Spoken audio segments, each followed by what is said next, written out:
네, 여러분 안녕하세요. 심하윤입니다. 1996년 9월 18일 북한의 잠수함이 강원도 강릉으로 들어왔다가 좌초가 되어서 대한민국 전 국민을 공포에 떨게 했던 강릉 무장공비 사건, 여러분 다들 기억하십니까? 제 유튜브를 시청해 주시는 대부분의 남성분들이 그때 그 시기에 군복무를 하셨던 분들도 상당히 많으시리라 생각합니다.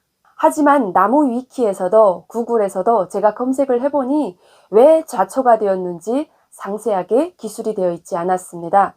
북한 잠수함이 왜 당시 좌초될 수밖에 없었는지, 좌초될 줄 알면서 위험하게 안인진리 앞바다까지 바짝 접근할 수밖에 없었는지, 왜 그 날짜를 포기하지 못했는지 그 이유에 대해서는 전혀 자료가 없었습니다. 또 제가 이 내용을 이야기하면 심하윤이 또 나와서 소설 쓰네 라는 댓글과 악플을 달 수도 있겠지만, 저는 제가 상상력의 나래를 펼치고 제가 작가로서 소설을 쓸 수 있는 능력도 없기 때문에 분명하게 이야기 드리는 것은, 이 내용은 제가 당시 무장공비로 잡혔던 이광수 씨와 직접 인터뷰를 했던 내용에 기초해서 여러분들에게 이야기를 전달해 드리고자 합니다. 그럼 지금부터 직접 그 배에 탔다가 최후의 1인으로 살아남은 이광수 씨를 인터뷰한 내용을 제가 여러분들에게 전달해 드리고자 합니다. 잠수함은 9월 13일 오후에 퇴조항을 출발을 합니다. 자, 퇴조항 출발해서 9월 14일 새벽에 NLL을 드디어 넘게 됩니다. 퇴조항이 위치하고 있는 당시에 이 잠수함이 출발한 지역은 바로 함경남도 퇴조군입니다. 지금은 그 퇴조군이 함경남도 락원군으로 이름이 바뀌었습니다. 이 잠수함은 바로 이 위치, 이 지역에서 출발을 했는데요. 9월 15일 해안가에 잠수함을 정박시키고 약 2km 떨어진 지점에서 안내조와 정찰조가 함께 무트로 상륙합니다. 안내조라고 했을 경우에는 기본적으로 정찰을 해야 될 어떤 임무를 가지고 사진을 촬영하고 직접적으로 육상에 올라가서 임무를 수행해야 될 그 정찰조 성원 3명을 무사히 무트로 보내주는 역할을 하는 사람이 안내조원입니다. 자, 이 사람들이 나올 때는 안내조와 육상조가 함께 5명이 동시에 출발을 해서 나오는 거죠. 2km 앞에 잠수함을 세우고, 자, 잠수함에 빠져 나오는 통로가 바로 이 통로입니다. 저 구멍으로 또 빠져 나와서 함께 5명이 무트로 갈 수 있게끔 보조를 해줍니다. 무트에 다 도착했을 경우에 이 침투조 성원들이 본인들이 차고 갔던 납벨트, 오리발, 산소통 이런 걸 안내조에게 또 들려주는 거죠. 그리고 이 3명은 육지로 올랐고, 안내조 2명은 이 사람들이 침투할 수 있게끔 도와주는 사람들이기 때문에 그 3명의 납벨트, 오리발, 수경, 산소통을 이분들이 둘러매고 다시 잠수함으로 복귀할 수밖에 없는 거죠. 자, 잠수함을 복귀해서 하루 이틀 멀리 떨어져 있는 바닷가에서 은밀하게 신호가 오기를 기다렸어요. 9월 15일 날 이미 정찰조를 보냈기 때문에 9월 16일 날 접선을 하기로 연락이 되어 있어서 다시 한번 강릉 안인진리 앞바다에 2km 앞에 배를 이렇게 댑니다. 자, 오기를 기다리는데 그때 접선에 실패를 했습니다. 다시 한번 공해상으로 나갑니다. 접선에 실패하게 되다 보니 9월 17일 날 저녁에 또 무리하게 접선을 시도합니다. 2차 접선이었죠. 그런데 1차 접선에 실패를 했는데 왜 또다시 안인진리 앞바다에서 2차 접선을 시도하려고 했을까요? 그건 바로 북한의 실수였습니다. 북한은 그 전부터도 잠수함을 굉장히 많이 보냈고 은밀하게 정찰 임무를 수행하라고 보냈던 잠수함들이 꽤 성공해서 돌아오는 사례가 많았습니다. 잠수함의 선체는 플라스틱으로 만들었기 때문에 우리 군의 레이더에도 걸릴 수도 없었고, 그렇게 잠수함 성공 확률이 높다 보니 북한은 이 임무를 주어서 내려보낼 때 원칙으로는 접선 체계를 1차 접선에 실패를 하면 2차 접선 장소를 새롭게 정하고 2차 접선에 실패를 하면 3차 접선 장소를 새롭게 정해야 되는데, 북한은 1차 접선 장소만 약속을 하고 내보냈습니다. 접선 체계는 여러 가지가 되어야 되는데 단 하나의 접선 체계만 약속을 하고 정찰조를 무트로 내보낸 겁니다. 2차 접선에 실패를 하면 제3의 장소에서 시도하고 계획을 세워야 되는데 접선 체계를 안일하게 대하다 보니까 그날따라 하필 9월 17일 밤에 강원도 앞바다의 날씨는 정말 대한민국의 입장에서는 천운이 더운 거죠. 노을성 파도가 일었습니다.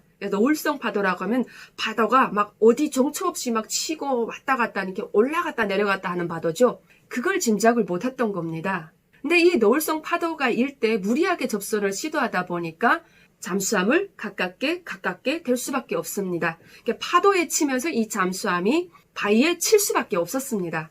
그 정찰조는 무전기를 가지고 나갔는데 이미 헤엄을 쳐가지고 나갈 때 무전기를 비닐로 감싸가지고 휴대를 하고 다닌 거죠. 옛날 대한민국의 벽돌폰처럼 꽤 큰 이런 휴대전화처럼 생긴 무전기인데 전문적인 공작 용어로 워키토키라고 불러요. 초단파로 신호를 주고받는 이런 무전 신호인데 무전을 해가지고 말을 하면 대한민국에서 엿들을 수 있기 때문에 무전 신호로 서로 교신을 주고받았습니다. 누른 방법이 있지 않습니까? 북한에서는 던쭈던던던던던 쭈쭈던던 던쭈도 이렇게 하는 거. 무전기 하는 것처럼 던쭈 하면서 만나자 신호하는 거죠. 쭈쭈쭈 이렇게 내리면 다음에 만나자 이런 식으로 약속을 하고 던쭈던던 하면 증정 만나자. 지금 당장 만나자. 몇 시에 만나자.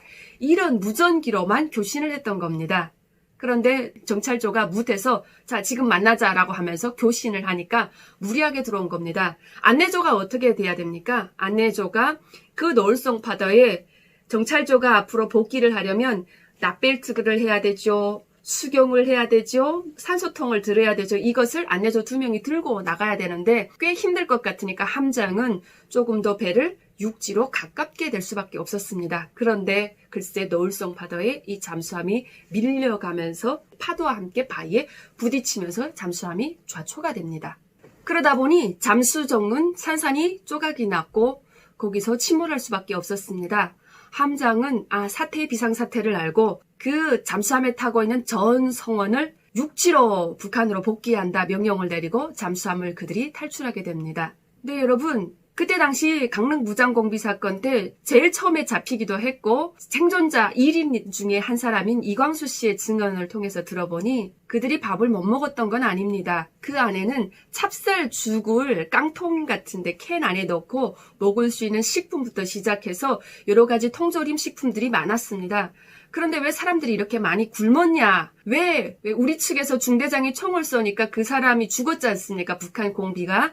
해부를 해보니까 그 속에는 우리 국군 중대장이 던져준 떡 몇 조각밖에 제대로 이렇게 식도를 타고 내려가다가 음식물이 그것밖에 남지 않았다라고 이야기하는데 왜 그 정도로 굶었냐라고 이야기했더니 굶을 수밖에 없는 이유는 그 안에 전투식량이나 쌀이 없어서가 아니라는 겁니다. 잠수함에는 전동기가 돌아가는데요. 추진하는 방법에는 2가지가 있습니다. 배터리로 추진을 하는 방법이 있고요.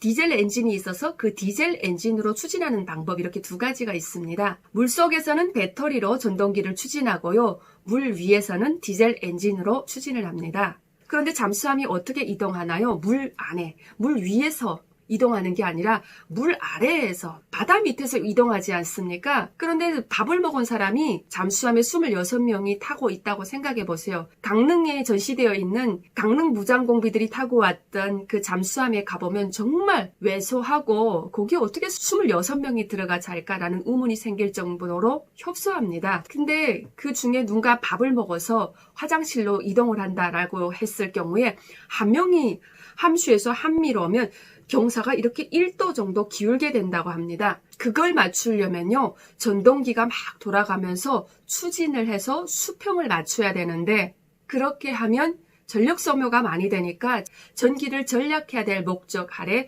대부분이 암묵적으로 음식을 먹지 않고 굶었다는 겁니다.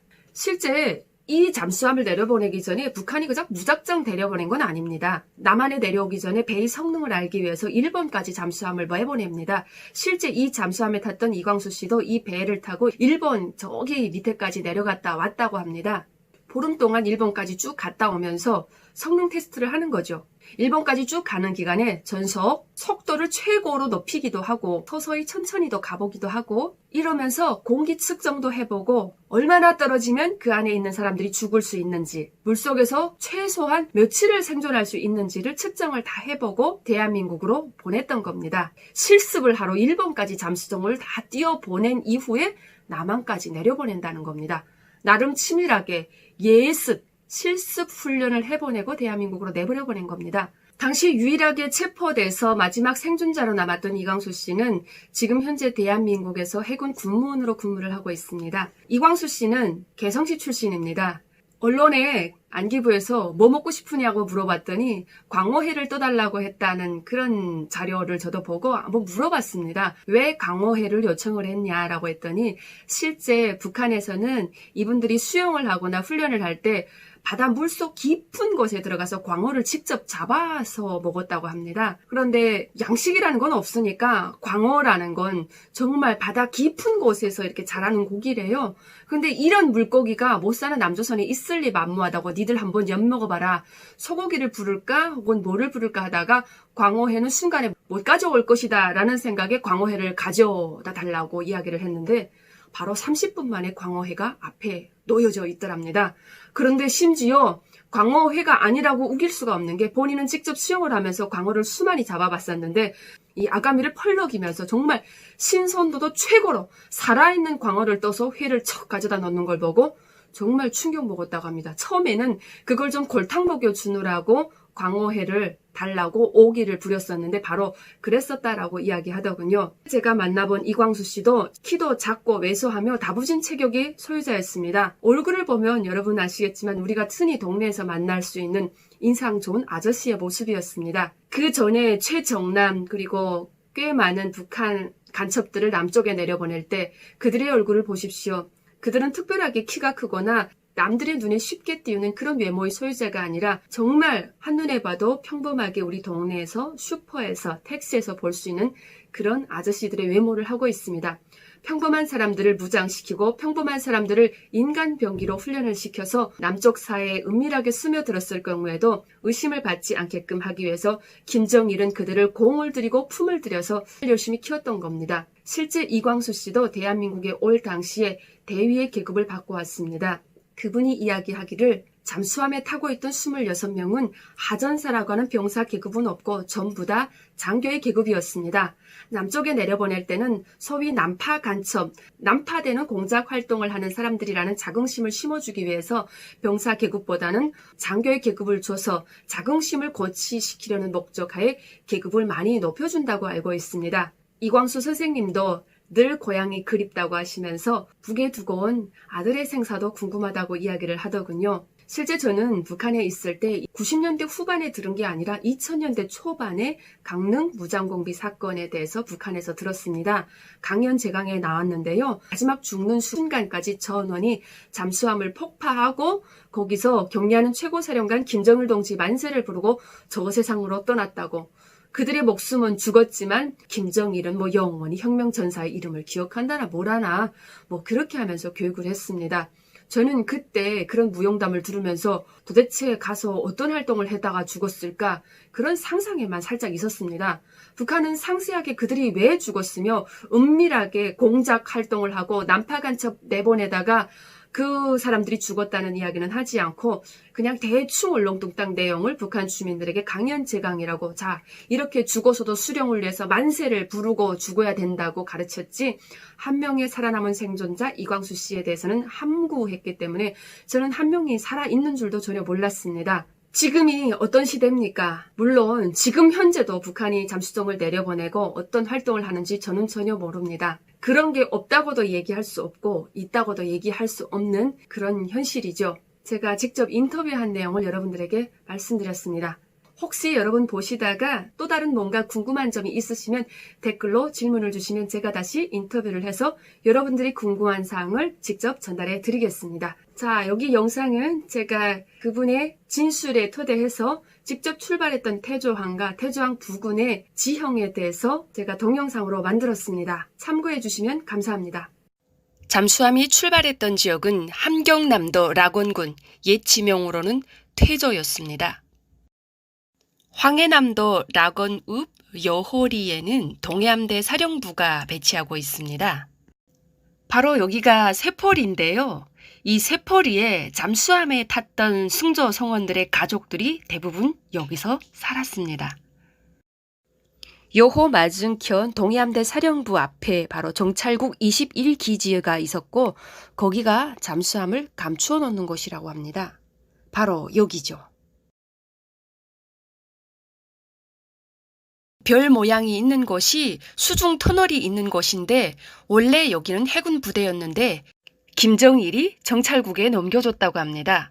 그 별 모양이 있는 수중 터널에 여러 대의 정찰국 잠수함을 넣고 활동을 할 수 있게끔 만든 기지였다고 합니다. 그때 잠수함이 출발한 지역도 바로 여기가 되겠습니다. 여기는 전망대인데요. 여기에 올라서면 한눈에 주변 바닷가가 훤히 보였다고 합니다.